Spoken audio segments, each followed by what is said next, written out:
Hello and welcome everyone to this episode of Triggered and True. Laura, how are you doing today? I'm doing pretty good. Very good. Yeah, we actually had a little bit of time to catch up right before this Yeah. podcast, which was nice.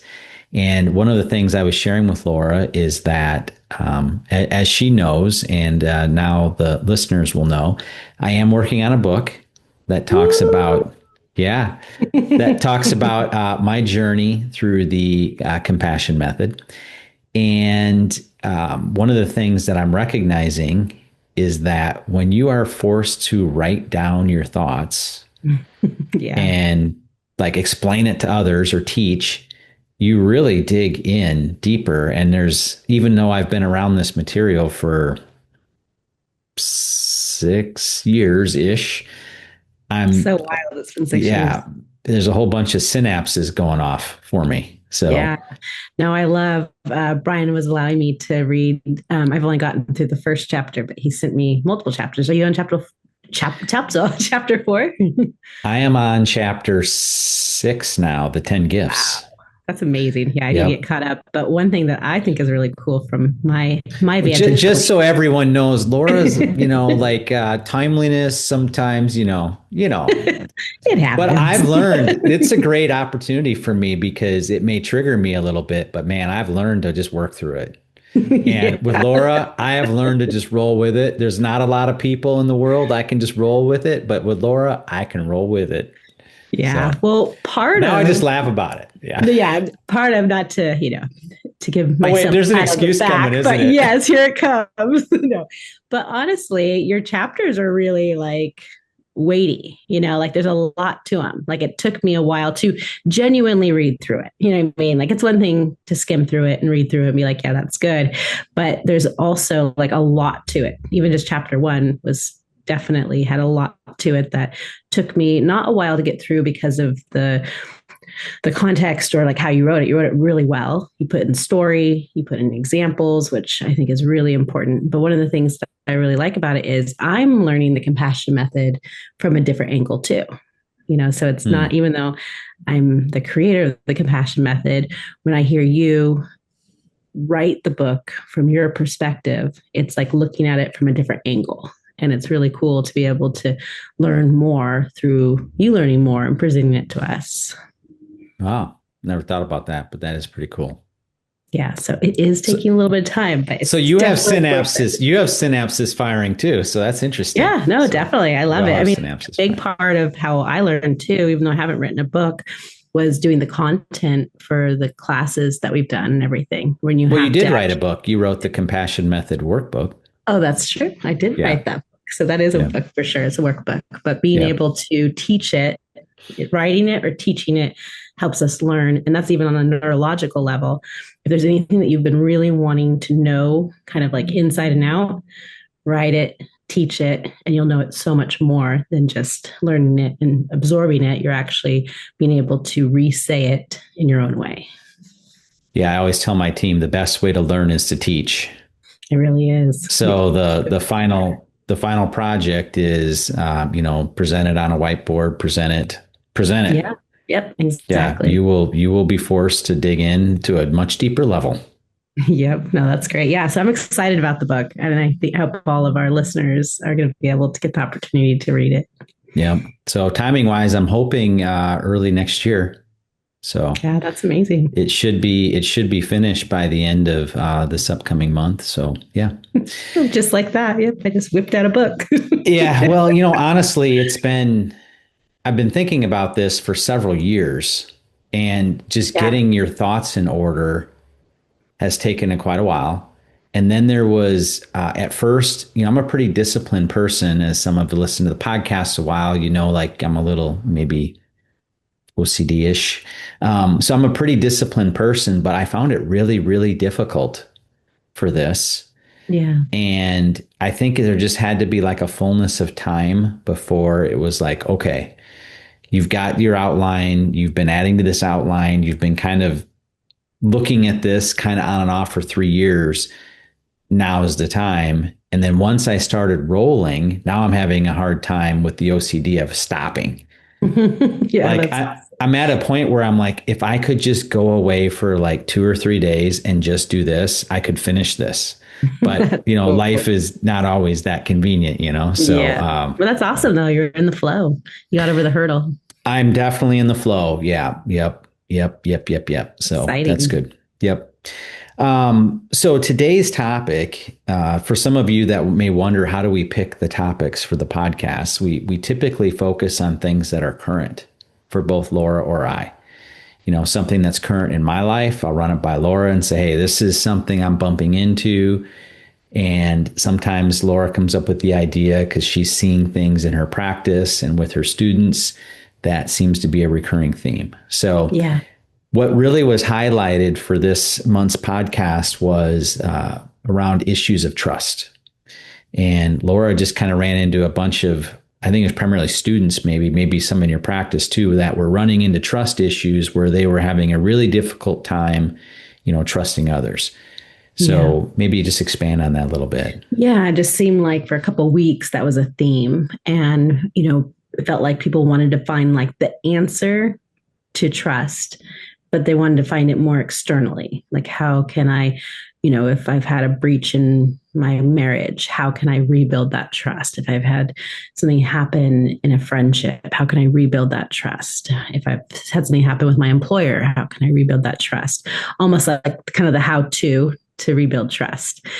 And there's actually quite a bit of information out there that does help you kind of create external plans to deal with how to grow in trust with a person again. But from the compassion method standpoint, I was Spoiler recognizing. alert, spoiler alert. Yeah. I bet you it has nothing to do with the other person. Spoiler alert is right. But what I would see was so much management, and then they Yeah. wanted me to help them manage it. Yeah. And that's one of the things that I find very common in traditional counseling and therapy is there's a lot of a management that comes in and great ideas too. You know what I mean? Like some of these clients are like, well, I've already, realized that, this is the problem and this is what needs to happen. And once this happens for a certain amount of time, then I'll be able to do this.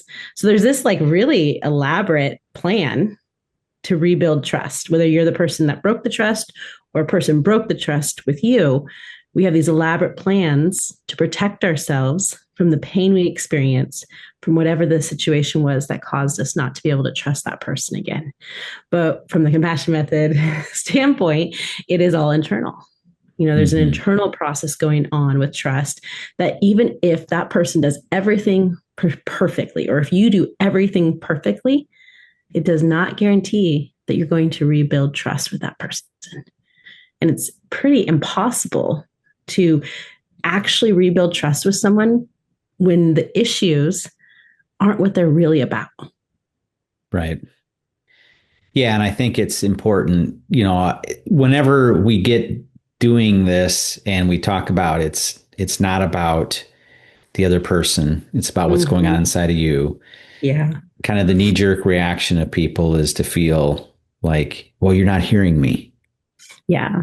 And also it's legitimate pain that we've experienced. If somebody betrayed your trust, yes, in marriage, for example, that is a lifelong partner that you felt safe with, that you wanted to, develop this relationship, this family, this connection. Let's say you've been married for 20 years and that person, does something to break that trust. That is a very painful process.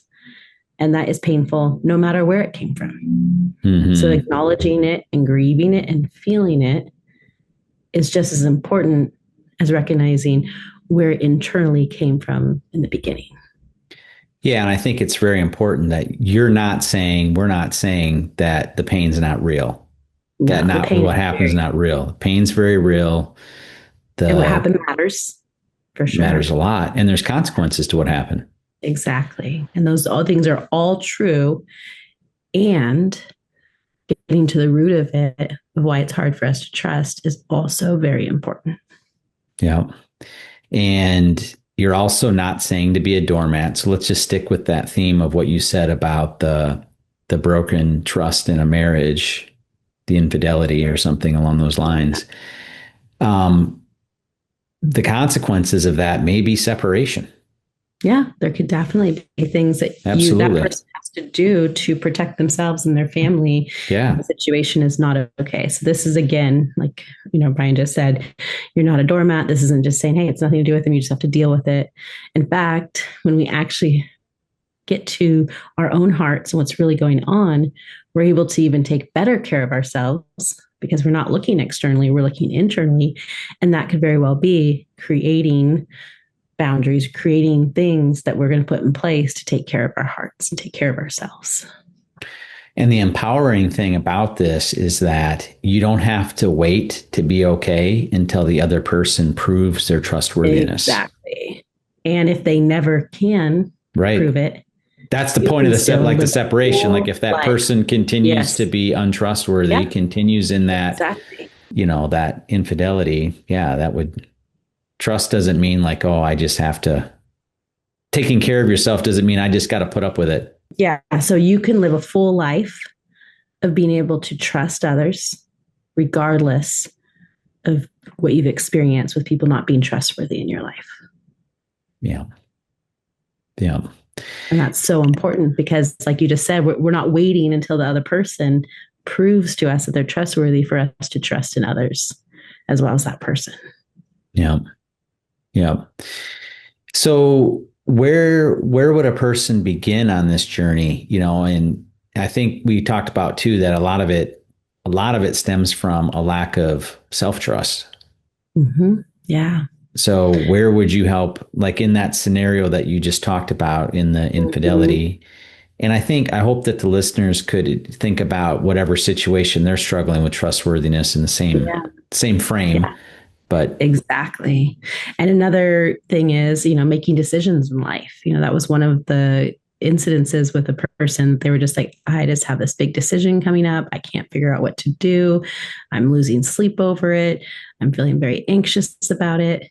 And that is actually rooted in not trusting yourself. And one of the questions I asked this person was, when was the first time you remember not trusting yourself? hmm, There's usually 0 to 12 years old in early childhood development that we did something or we didn't do something and we felt like we couldn't trust ourselves anymore in making a decision or doing the right thing or whatever it might be. We stopped trusting ourselves. So now, as adults, we have these decisions coming up that we're fully capable in our frontal lobe of making a decision, but we're frozen, we're stuck, we don't know what to do because we stopped trusting ourselves a long time ago. hmm. Well, I remember one of the things you talked to me about was,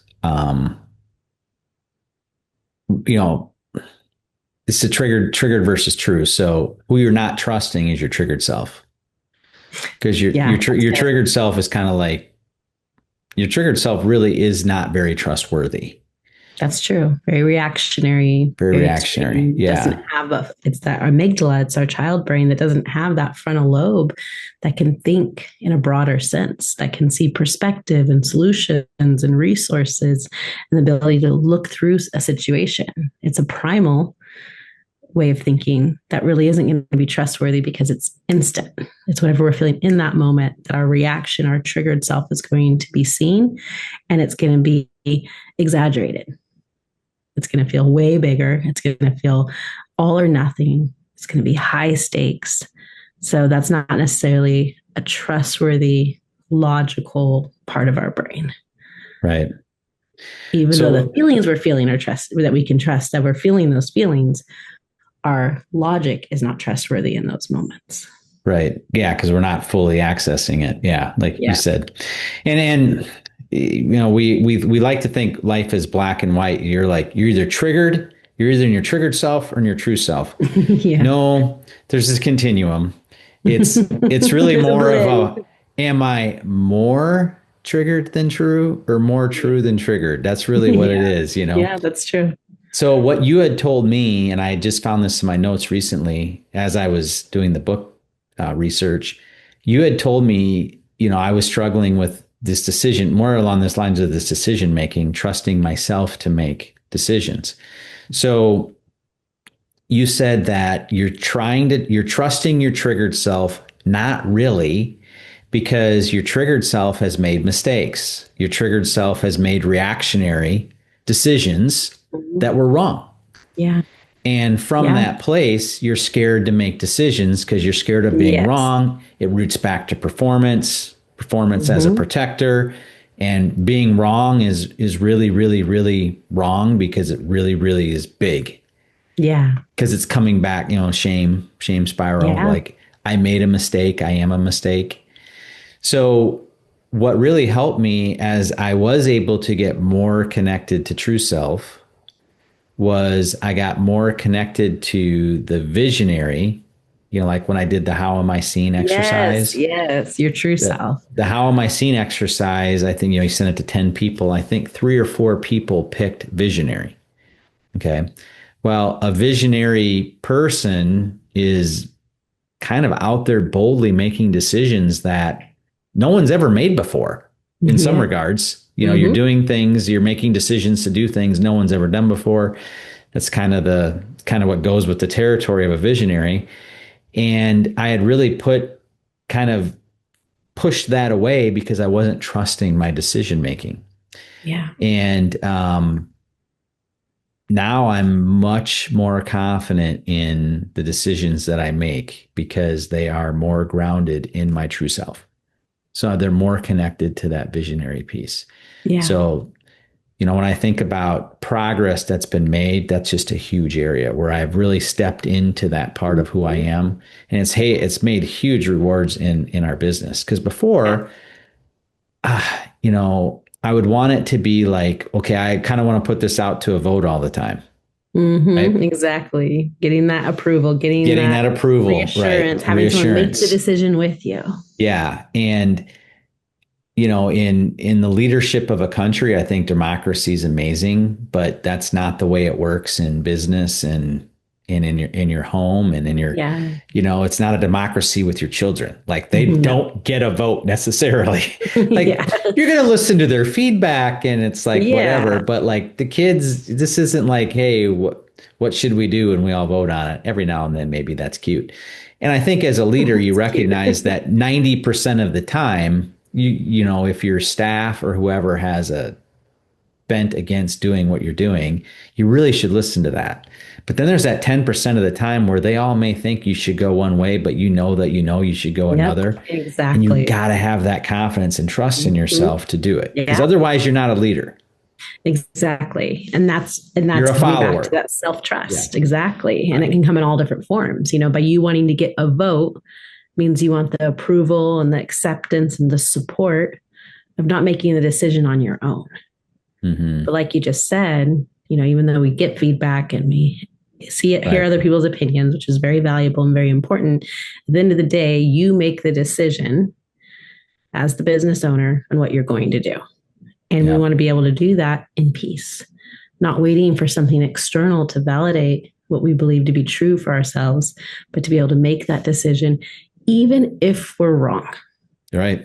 Even if we're That's a wrong. key thing because we think, okay, well, trusting myself means I'm always going to make the right choice. It Nope. doesn't necessarily mean that. I believe as Not you at all. grow in trust with yourself and you are more aligned with your true self, more of your decisions will usually work out well. Yeah. But You're more connected to the frontal lobe. exactly. So Yeah. you're going to Right. think things through in a different way. You're not going to have anxiety. You're not going to have, different emotional reactions to making a decision because you're more at peace with yourself. You feel safe. You feel like you're okay, even if you're wrong. And I think that's a big thing in self trust that we always, because we were raised in the knowledge of good and evil, we're constantly trying to make the right choice, the best choice, the good choice. But that doesn't necessarily mean that we're making the right choice if we're not connected to who we are. I've seen so many people go through and do all the right things, but they're actually not trusting themselves in the process. They're trusting good. They're trusting the knowledge of good Right. over who they really are. Because sometimes when we choose who we really are in a situation and choose to trust ourselves that the decision is best for our lives, it may not be popular. It may not look right or look good, but we're recognizing that sometimes that's part of trusting yourself. I've seen it with raising kids. Sometimes I've had to allow them when I'm like, I don't think that's going to turn out well, but I've had to allow them within reason to make decisions. And most of the time, as a parent with a developed frontal lobe, I was right. But I can pinpoint a handful of times that my kids did things that I was like, I don't think that's a good idea. I think this isn't going to turn out well. And they just said, nope, I'm going to do this because I raised them to be able to learn how to trust themselves and to be able to move forward in things, even if potentially they're not going to work out well. And then they surprised me. And what they chose was the best option that I wanted to come in and be like, nope, that's not good. Right. So deciding things only based on good and bad, not that we want to go make decisions that are going to be, not good for us or for other people, but recognizing that making a decision out of the knowledge of good and evil isn't always the best decision. Yeah. Well, even if it turns out right, it's still being driven by the wrong energy. Exactly. And you'll see that a lot in religion. That people because it's are high doing the right stakes. things. Exactly. It's really high not stakes. actually at peace with it. It's not connected to who they really are. So they've done all the right things, but they're dead inside. Think about it from an identity. If your identity is hinging on you being right or wrong, boy, that is high stakes. Yep, exactly. Like, and what does that mean? I make a mistake, I am a mistake. Yes. That's high stakes. Exactly. And that is the thing that makes us not trust ourselves, because we actually have shame from past mistakes that we didn't have caregivers in our early childhood development supporting us in our mistakes to know that it's safe. Yeah. Because that's actually what builds trust with ourselves. Not just doing everything the right way, but making mistakes and knowing that you're still safe. You're still loved. You're still supported. You still have someone with you, even in your mistakes. And that shows you that you made a mistake. You're not a mistake. Yeah, we talked about this before. Failure and love are no longer connected. Yeah, exactly. But in our early childhood development, for many of us, that's our programming. If we fail, we will not be loved. If we succeed, we will be loved. Yeah. And that's the relationship we have with ourselves. Yeah. Yeah. And I think about it in terms of love, and to make it a little more practical, think of the love in terms of connection. Yeah. Like it was the lack of connection would get severed with our caregivers if we made a mistake. Yeah. So the whole like sending your kid to the room when they make a mistake. Yeah. We've talked about this before. Like, now wait a second. When your kid makes a mistake, maybe that's when they need you the most. Yes, exactly. To be with them in it versus sending them off on their own and doing disconnection, because disconnection is hell. Literally. Yep, exactly. It literally is. Yeah. And for a child's brain, it is the end of the world. And that's what we're experiencing in those moments when we make a decision that we feel like it's going to cause disconnection. Yeah. We were doing our module last night with the self-compassion. And one big part of multiple people's question was, do I deserve compassion when I make a mistake? And it was the same thing of like, that is when you need it the most. But people's concern was, if I get compassion in my mistakes, I'll continue to make the mistakes because I won't learn my lesson. So if someone is harder on me and withholds connection, withholds compassion, then I'll learn from my mistake and I will never want to do that mistake again. Yeah. And I mean, it's so interesting how we're so scared of enablement, because that's, enablement is kind of what you're talking about. That's what people are worried about. Yeah. But I actually just finished this chapter in the book on compassion. And I was talking about how obviously one of the things compassion is not is enabling. Yeah. And part of what human compassion is we think it's removal of consequences.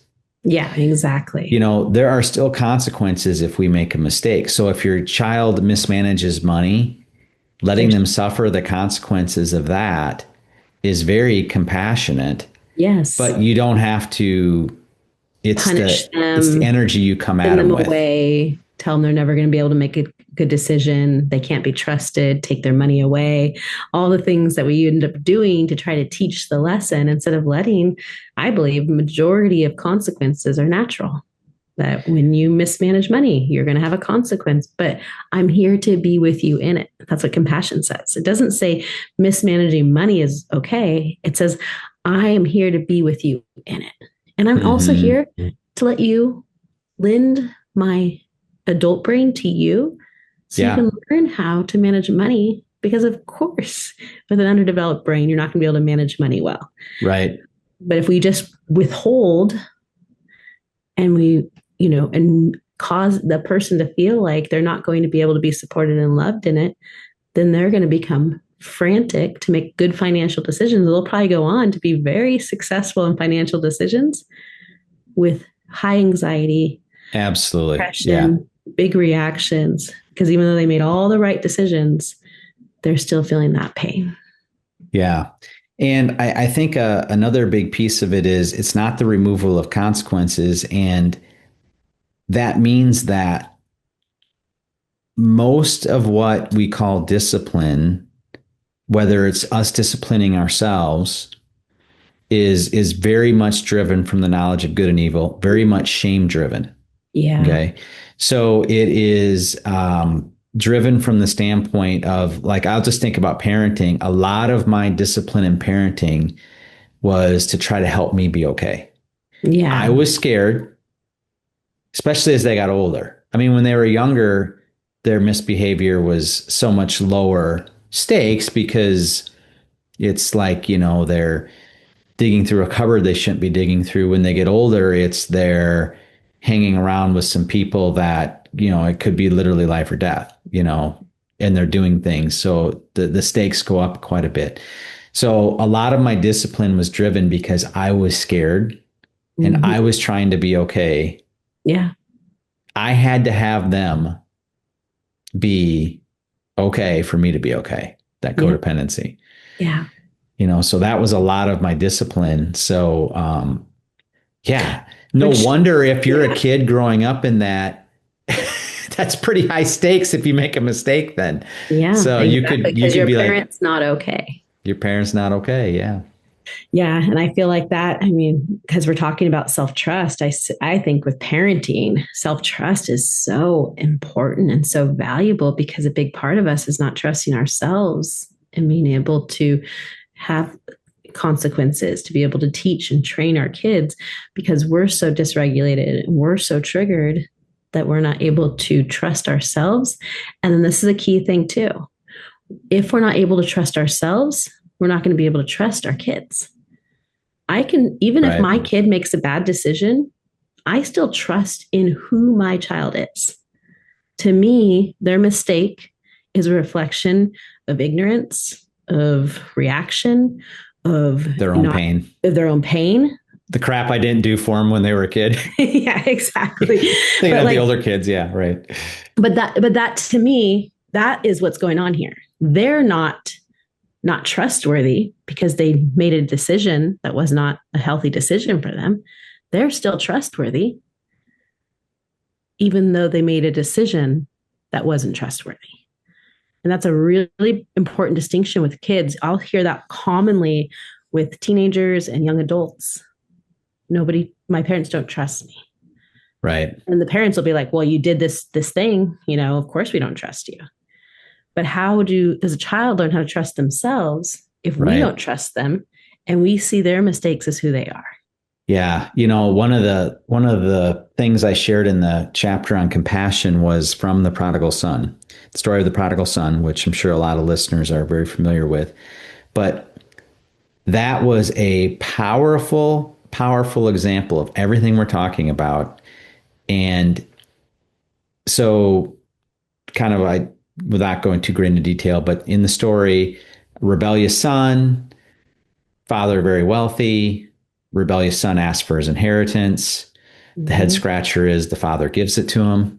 If Yeah. you think about it, like in any culture at any time in history, I can't imagine any culture where that's like not offensive. Okay. Well, then in Jewish culture, with the very much reverence for honoring father and mother, obviously a commandment, and and then to do that, like what a dishonoring thing to do, to your father, but gives it to him like knowing full well. So what I wrote, I said the consequences are predictable. The son ends up in ruins, but the father doesn't rescue him. No extra funds sent, no bailout trip, no frantic fixes. What does he do instead? He waits in hope. He doesn't force reconciliation, send guilt tripping messengers, or shame him into return. He waits until the son has his own great awakening, comes back to himself, his true self, and chooses the way home. Because the father handled it this way, when the son returns, the repentance is real. No lectures, no I told you so's, just connection, just being with. And I wrote, it's a beautiful balance of boundaries and compassion, showing that sometimes the most loving thing and compassionate thing is letting someone face the consequences of their choices. With 4 children and a growing number of grandchildren, I know the only way I could pull this off is by being free of shame. Shame would hiss the whole time. How could you let this happen? You're a horrible father. A good one would fix this by now. What will people think? And on and on and on. The only way to displace shame's root in your heart, self-compassion. Yeah. The only way to have trust. Think of the trust the father had in his decision. Yeah.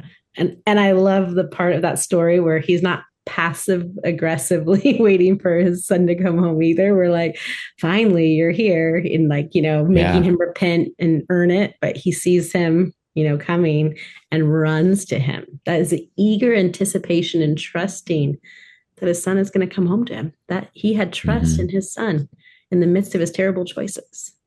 Well, and he had trust in his decision-making ability. That's true too. Yeah. I mean, he gave him enough rope to hang himself. Yeah. He gave him the inheritance. Who would do that? Yeah. That's absurd. I mean, it's just like who would be able to do that, knowing full well that that money could be the very thing that leads to his demise. Yep. But at the same time, it was the only hope for the son to repent, to turn, to come back to himself. Like he trusted himself in that decision. So like I said in there, the only way I could do that, a decision like that, and that's not like, that's obviously not a recipe. Yeah. That's like different every time, of course. It's like being in the moment. We could position ourselves like that as a parent. Yeah. Because ultimately this has to be spirit led. God has to do the leading in this. And, obviously the father in this example is a picture of God. So but like as a father or making any tough decision, you want it to be led by the Spirit of God, and to be connected to the Spirit of God, we have to be connected to ourselves. Yeah. To be able to hear clearly. Our triggered self's going to get it all jumbled. It's going to be all scrambled. Yeah. So you ever hear those people like, oh, God told me to do this. And you're like, well, I'm not saying he didn't say that, but the filter that's coming through is really your trigger. You're feeding that through your triggered self, and it is like scrambled. Yeah. Yeah. Our triggered selves really are rather untrustworthy. So the whole point of today is, hey, it's not about the other person.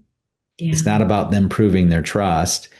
There's an element to that, obviously, but your ability to be okay is really about you connecting back to you. Yeah, exactly. And going back to that base of 0 to 12 years old, that early childhood development, because that is where we first have experienced not being able to trust ourselves. Because in 0 to 12 years old, we did need a caregiver to help us learn how to trust ourselves. And when we don't have that hole, that lack keeps us from being able to trust ourselves. So it can be an event that happens that causes us not to trust ourselves. Like I asked, like when's the first time you remember not trusting yourselves? But that's also reinforced, similar to a gift giver. It's reinforced by having a parent that's helping us learn how to trust ourselves and ultimately how to know ourselves. Because that's where trust comes from.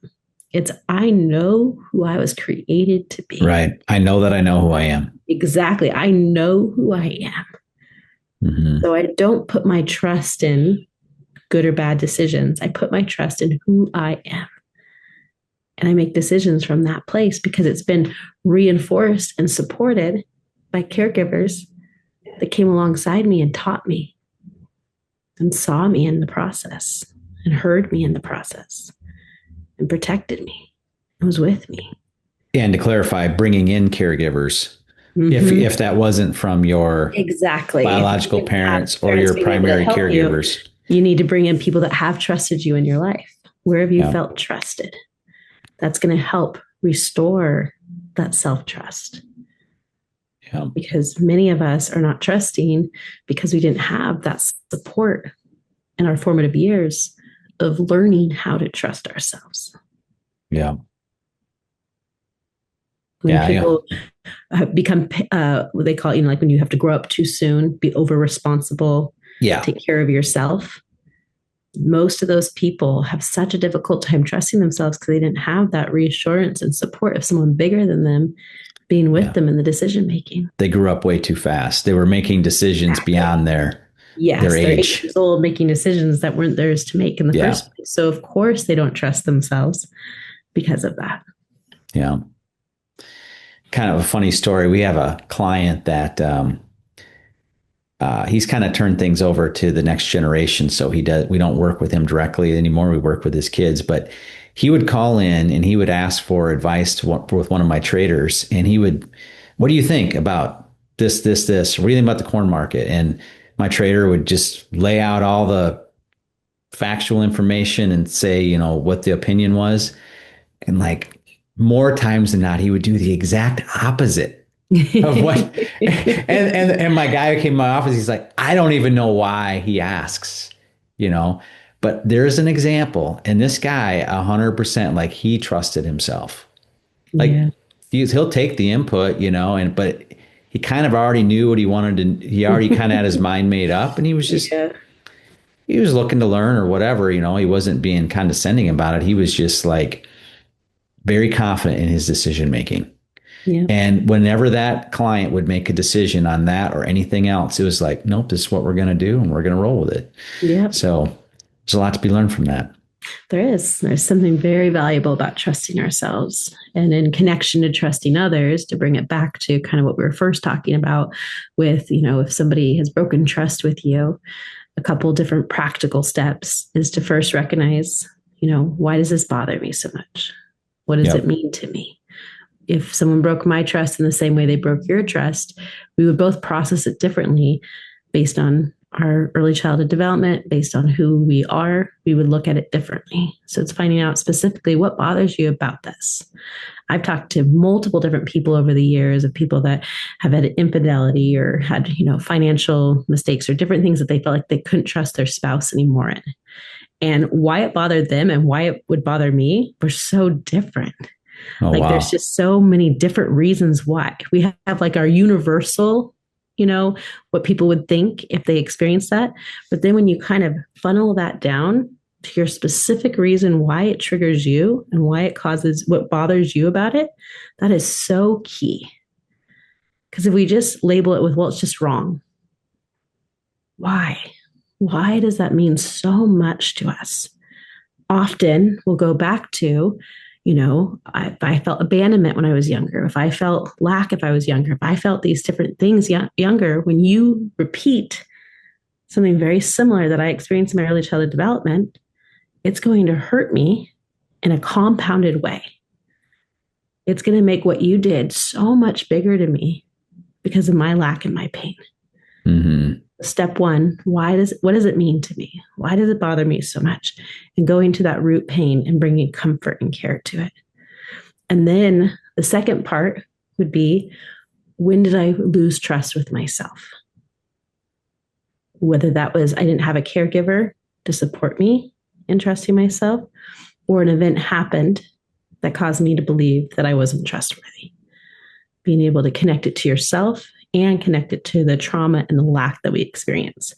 When we face both those parts of self-trust, from pain and lack, or from decisions we made that cause us not to trust ourselves, then we can actually get to the root of why that behavior, that untrustworthy behavior, bothers us so much. Yeah. That's really good. And from that place, once we brought healing, brought in the caregivers, 10 gifts, brought in the healing, none of what you're saying means that you still don't have a situation to manage with this other Exactly. person. But until you deal with the pain Right. that's causing you to react to this in that individual way that we all react to things because of our own pain, we won't be able to clearly see the changes that need to be made, the Right. boundaries that need to be put in place, what we're going to decide. And I always tell people that you're not going to be able to make a decision in your triggered brain. That's like trying to make a decision intoxicated. It's not going to Right. be the best decision because you're not in your faculties. So Right. come back to your true self. And from that place, decide what you need to do to take the next steps for consequences, restoring relationship, doing what I talked about in the beginning of those 5 steps to restore relationship.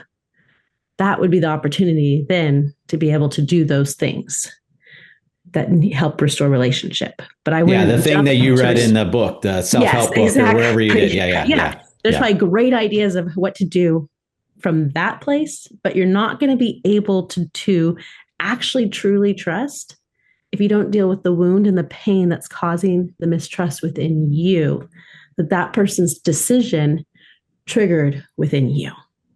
If Yeah. you had gone your whole life being able to trust yourself and you'd gone your whole life properly comforting the areas of your life that you were hurt or betrayed in, and that you felt safe and secure because your needs were met, and someone betrayed you, it would feel different. It doesn't mean it wouldn't bother you, but your reaction would come Right. from your frontal lobe. Your reaction would come from your true self. You would have the wisdom to know what to do in the situation because you're not in your triggered brain that's reacting to something that happened a long time ago that's happening again in our adult life that we're seeing through the lens of a child. We're not seeing through the lens of an adult. Now, wisdom can take part in this process. We can do this 10 different ways. There's multiple resources and solutions on what to do in this situation because I'm back into my frontal lobe, trusting myself, feeling safe and secure. So now I'm in the driver's seat. Mm-hmm. The act of betrayal or whatever caused the mistrust is no longer driving. I'm driving. So I can do this however I want. I don't have to be subject to teaching someone a lesson to be able to trust them again for me to feel okay. I'm okay if they can become a trustworthy person in their behaviors or not. Right. And this is the kicker. They are still trustworthy in who they were created to be, even if they did something that wasn't trustworthy. But I cannot see that Yeah. in my triggered state. Well, every single person on this planet's true self, made in the image of God, is trustworthy. Exactly. Every single person that ever is and has been or will be is a trustworthy person when they are operating from the Yeah. place they were created to be. And if they're not able to operate from that place, Yeah. then Then we can, you make boundaries yeah. based on their behaviors for you to take care of you, not against them as a person. And that sounds like we're just saying like, just see that person as trustworthy. Don't worry about all that. Yeah. No, we're not The saying that at reason all. why we want to see who that person is because we are now able to see who we are in the middle of the situation. It's for Yeah. us. It's not for them. It's back to the podcast 1, 2, 3 ago or 4 ago where we talked about judgment.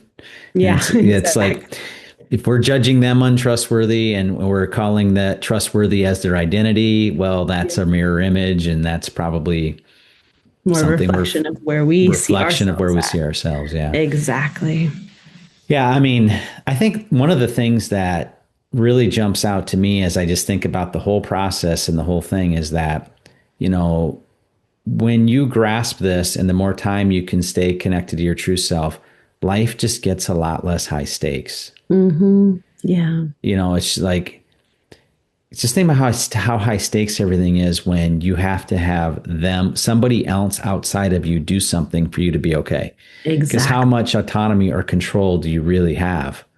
You And can't. it's a lot of Yeah. stress to try to control To other manage and people. control another person for them to make Right. the right decisions for you to feel safe. It's Yeah. impossible. Yeah. Yeah, I kind of look at it too. One last thought is, I've talked about capital N needs that we didn't get met in early childhood development. Yep. So we're going to want those to be met by a spouse or from other people in order for us to feel okay because we didn't get those needs met.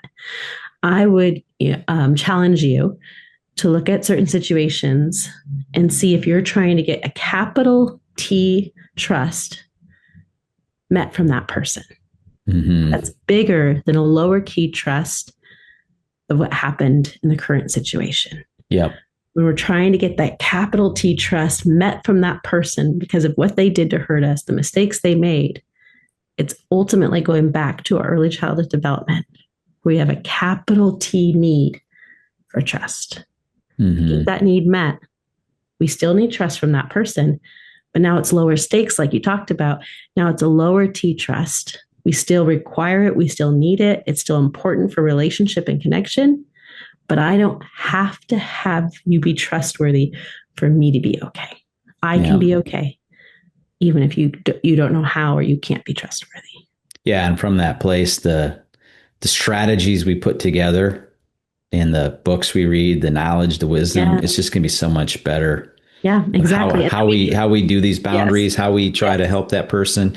It's the story of the prodigal son. The father came up with the absolute perfect idea of how to help his son, which would have been one that I never would have thought about in a million years. Yep. But he was doing it from a True clear self. brain, true self that was able to make a decision that was best for his son, that he could be at peace with. So if you're putting boundaries up or you're trying to help create a plan for people to restore trust, start with yourself first. Recognize where your pain is in it. Be able to comfort that. So your brilliant frontal lobe, your true self, can come up with an amazing creative solution for what you're going through. Absolutely. Yeah, we gave some powerful homework for everyone. Mm-hmm. Yeah. And empathetically, trust is hard. It is painful. Doesn't mean that we don't have emotions connected to it, but let's discover what those emotions are. So it no longer rules over us. We're able to actually be okay no matter what. Well, it's hard, but it's also really fun because when we learn how to trust ourselves, life gets a heck of a lot more enjoyable. Yeah, it does. Yeah, even with hard things happening. It's wild how when it no longer has the same impact on you, all of a sudden you're like, do I want you to be trustworthy? Of course. But I'm okay no matter what. Yeah. And if I make a mistake, I can trust myself to make a decision. Yeah, exactly. Even if it's wrong. Yeah, even if. My hardest decisions are matching my clothing a lot of days because I don't have much trust in myself that I know how to put together. So my wife and I got into it this morning. I put together the shirt and I said, is this too much brown with the pants I'm wearing? She said to me, she's like, it looks, how did she say it? Basically along the lines of, it looks okay. I'm like, whoa, what's okay mean, And I'm like, you got to understand, I have no ability to put together things. But maybe it's really just a part of my heart where I'm still not trusting myself. I think so. To be creative in it, to be able to trust your heart of what you want to wear and what colors you want to put together and be okay with that. Trusting myself and creativity, my two least favorite classes of all time in school, music and art. Oh, yeah. The worst grade I ever got in my life, music. Yeah, it's horrible. But anyway, so, all right, Laura, thank you for sharing your heart and all of your wisdom with us. And we look forward to applying, and myself too here, applying what you have taught us today. So thank you. Yeah, we'll see you guys all next time. All right, sounds good. Thank you, everybody. Bye-bye.